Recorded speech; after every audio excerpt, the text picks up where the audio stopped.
not just about bending our body. It is about uniting our mind, soul and the world around us.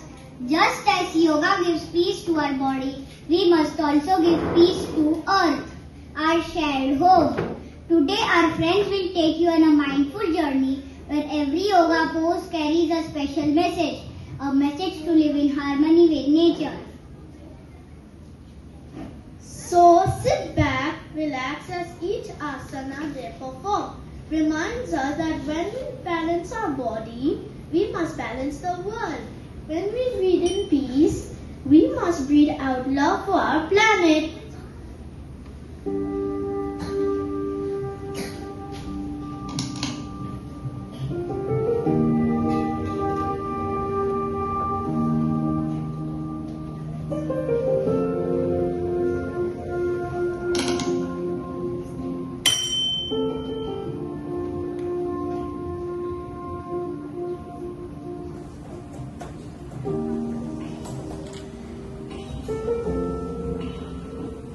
As yoga gives peace to our body, we must give peace to our earth.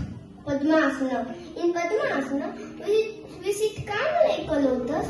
This peace enters our body and we must spread peace by being friendly to everyone. Parvatasana. In Parvatasana makes us strong and steady like a mountain. Just as we trust our mother, we must trust and care for Mother Earth.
silence and feel